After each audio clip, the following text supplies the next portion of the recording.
MBBS in abroad. Apollo MedSkill 6 years of MBBS program will be completed in 35 lakhs only. కనిపిస్తుంటుందండి అంటే మర్డర్లు బాంబులు వేసుకోవడం వేటకోళ్ళ పడడం పట్టుకొని పరిగెట్టడాలు టాటా సుమోలు వైట్ అండ్ వైట్ డ్రెస్సులు సినిమాలో చూపిస్తున్న సన్నివేశాలన్నీ కూడా ఇంచుమించుగా మీరు ఈ జిల్లాలోనే చూసుంటారు.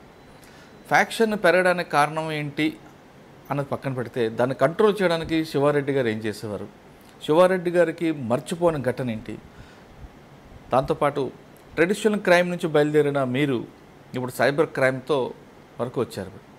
దీంట్లో గతంలో ఎంఓ చేస్తున్న ఎక్యూజులు ఎవరైనా మా నేరస్తులు ఎవరైనా సరే గతంలో పలానా ఒక నేరం చేశారంటే ఈ వ్యక్తే చేశాడు లేదంటే ఈ ఊరు వాళ్ళే చేశారు అనే ముద్ర ఉన్న టైం నుండి ఇప్పుడు రకరకాల వ్యక్తులు రకరకాల వయసు వాళ్ళు చదువుకునే వాళ్ళు అందరూ చేస్తున్నారు.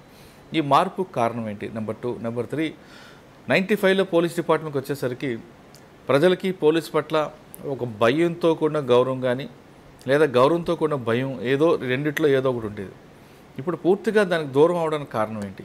ఈ ప్రశ్నలకు సమాధానం చెప్పే ముందు శివారెడ్డి గారి కుటుంబ నేపథ్యం, శివారెడ్డి గారు ఎందుకు యూనిఫామ్ వేసుకున్నారు, అసలు మీకు రోల్ మోడల్ ఎవరున్నారా లేదు అన్ఎక్స్పెక్టెడ్గా? మాది స్వస్థలం కర్నూలు జిల్లా అవుకు మండలం రామాపురం అండి. మా తండ్రి గారు వ్యవసాయదారుడు. నేను చదువుకునే రోజుల్లో మా సొంత గ్రామం రామాపురం కూడా హెవీ ఫ్యాక్షన్ రిడన్ గ్రామం. ఆ తర్వాత నేను ఇంటర్మీడియట్ డిగ్రీ తాడిపత్రిలో చదువుకున్నాను. ఆ తర్వాత బిఎల్ శ్రీకృష్ణదేవరాయ యూనివర్సిటీలో చదువుకున్నాను. తర్వాత సార్ మీరు చదువుకున్న టైంలో అవుకు రామాపురం ఈ ప్రాంతం అంతా ఫ్యాక్షన్ అని చెప్తున్నారు, ఉంది రికార్డు ఉండేది. మీకు బాగా మర్చిపోయిన సంఘటన చూసారు అక్కడ? నేను చూడలేదు కానీ మా తండ్రి గారు చెప్పగా విన్నాను. ఎందుకంటే మాది అవుకు మండలం, మా గ్రామానికి అవుకు జస్ట్ 10 కిలోమీటర్స్ దూరం. ఓకే.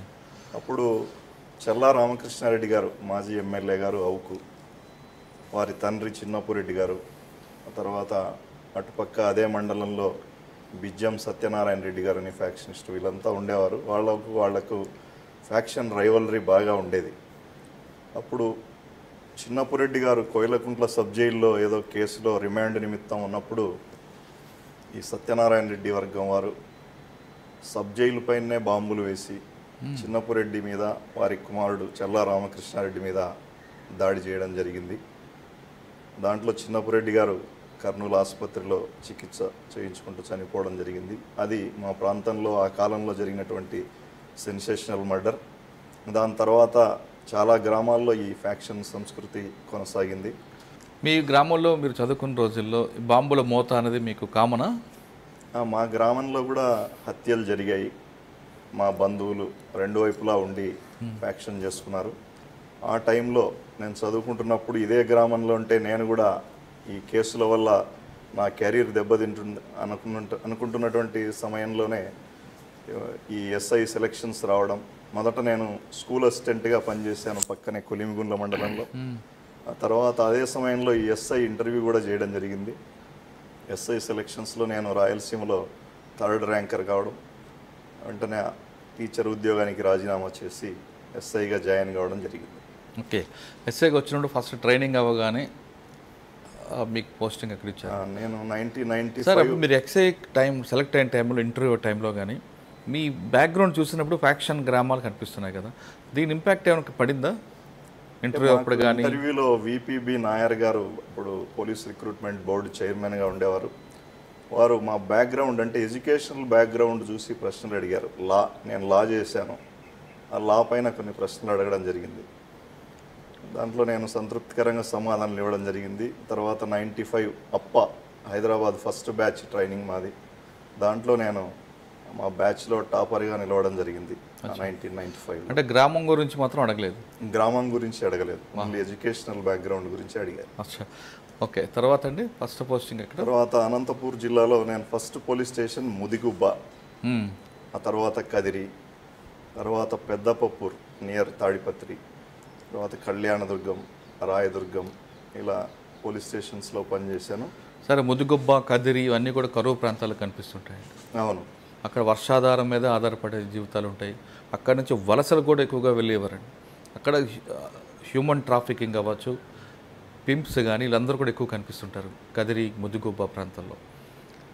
కదిరి పర్టికులర్గా తీసుకుంటే కదిరి నుంచి బాంబే అటువైపు అమ్మాయిలని గల్ఫ్ కంట్రీలకని తీసుకెళ్తూ అమ్మేవారు కేసులు ఎక్కువగా కనిపిస్తుంటాయి. అవి మీరు ఎలా కంట్రోల్ చేశారు? ఇప్పుడు నేను మొదట ముదిగుబ్బ పోలీస్ స్టేషన్లో పనిచేసేటప్పుడు ఈ నక్సల్ గ్రూపులు కూడా విపరీతంగా ఉండేవి.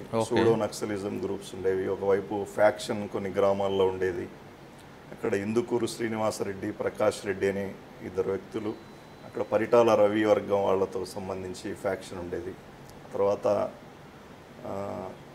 చాలా ఫ్యాక్షన్ కేసులు మేము దర్యాప్తు చేయడం జరిగింది. కంట్రోల్ బాగా చేసాం. ఆ కాలంలో ఈ నాటు బాంబులు ఇలాంటివి రికవరీ చేయడం జరిగింది. ఆ తర్వాత నేను కదిరికి ట్రాన్స్ఫర్ కావడం జరిగింది. సార్, ముదిగొబ్బులో మీరు పనిచేస్తున్న టైంలో ఫ్యాక్షన్ని సంబంధించిన ఏమైనా కేసు ఒకటి ఎగ్జాంపుల్ చెప్పగలరా? అంటే నేను ముదిగుబ్బలో పనిచేశాను. నేను అక్కడి నుంచి ఇమ్మీడియట్గా ట్రాన్స్ఫర్ అయినటువంటి జస్ట్ 2-3 డేస్లోనే ఒక ఇందుకూరు ప్రకాష్ రెడ్డి అనే వ్యక్తిని మర్డర్ చేయడం జరిగింది. ఈ ధర్మవరం కాసిం అంటే పరిటాల రవి అనుచరులు వాళ్ళు. అతను జీప్లో వస్తూ ఉంటే వెనక వైపు నుంచి లారీతో డాష్ ఇచ్చి అక్కడనే నరికి బాంబులు వేసి చంపడం జరిగింది. ఆ కేసులో నేను కదిరికి ట్రాన్స్ఫర్ అయినా కూడా నన్ను అక్కడికి పిలిపించి ఆ కేసులో అసిస్ట్ చేయమని అక్కడి దర్యాప్తు అధికారులు నన్ను అప్పుడు అడగడం జరిగింది. చేశాము. అంటే మర్డర్ చేసిన వాళ్ళు సరెండర్ అయ్యారా లేదా మీరు అరెస్ట్ చేశారండి? నేను చేయలేదు. అక్కడికి అప్పుడు నల్లమాడ సిఐ గారు వాళ్ళు అరెస్ట్ చేశారు. మేము అసిస్ట్ చేయడం జరిగింది వాళ్ళకు. అచ్చా, కదిరి వెళ్ళేసరికి ఏం చూసారండి? కదిరి అన్నటువంటిది ఎక్కువగా ముస్లిం పాపులేషన్ ఉన్నటువంటి పట్టణం. అది దాదాపు 40% ఉంటారు అక్కడ ముస్లిమ్స్. Communally sensitive. గతంలో 1980s కూడా అక్కడ పోలీస్ ఫైరింగ్ జరగడం, చాలామంది చనిపోవడం, పెద్ద పెద్ద అల్లర్లు జరగడం జరిగింది. తర్వాత నేను వెళ్ళినప్పటికీ పరిస్థితి అటువంటిదేం లేదు. కమ్యూనల్లీ ప్రశాంతంగా ఉంది. ఆ కమ్యూనల్ హార్మోనీని మేము అలానే కంటిన్యూ చేయడం జరిగింది. ఇరు వర్గాలతో కూడా వినాయక చవితి ఆ నిమజ్జనం ఆ టైం వచ్చినప్పుడు కొంత టెన్స్ ఉంటుంది. ఇరు వర్గాలను సమావేశపరచడం, పీస్ కమిటీ మీటింగులు పెట్టడం, అవన్నీ చేస్తూ నేను అక్కడ పనిచేసినటువంటి దాదాపు 4 సంవత్సరాల కాలం ఎస్ఐగా ప్రశాంతంగానే నడిపించారు. అంటే మీరు కమ్యూనల్ చేయడానికి కంటిన్యూ చేశారు, కంట్రోల్ చేశారని చెప్తున్నారు. కానీ హ్యూమన్ ట్రాఫికింగ్ విషయంలో ఏం చేశారు? హ్యూమన్ ట్రాఫికింగ్ విషయంలో కొన్ని స్వచ్ఛంద సంస్థలు ఉండేవి కదిరిలో. రెడ్స్ అని అట్లా NGO ఆర్గనైజేషన్స్, వాళ్ళ సహకారంతో మేము ఈ గ్రామాల్లోకి వెళ్ళి అవేర్నెస్ క్యాంపులు పెట్టడం జరిగింది. ఇటువంటి హ్యూమన్ ట్రాఫికింగ్ను మిమ్మల్ని అమాయకులైన మహిళలను ఎవరైనా వలలో వేస్తారు, దూర ప్రాంతాలకు తరలిస్తారు, వ్యభిచార వృత్తిలో దింపే అవకాశం ఉంది. కాబట్టి మీరు అలాంటి వాటికి మోసపోకూడదని చైతన్య కార్యక్రమాలు నిర్వహించడం జరిగింది ఆ సంస్థలతో కలిసి. దాని మేరకు కొంత ఫలితాలు కనపడ్డాయి. దాని తర్వాత కొంతకాలానికి ఎస్పీ గారు, అనంతపూర్ ఎస్పీ గారు అప్పుడు కొన్ని ప్రత్యేక టీములను ఢిల్లీకి, నాగపూర్. ఎవరండి అప్పుడు ఎస్పీ? అప్పుడు కదిరి ఎస్పీ గారు Anantapur SP KV Mohan Rao sir ఉండేవారు. ఓకే. ప్రత్యేక బృందాలను పంపి అక్కడి నుంచి కొంతమంది మహిళలను రెస్క్యూ చేయడం కూడా జరిగింది.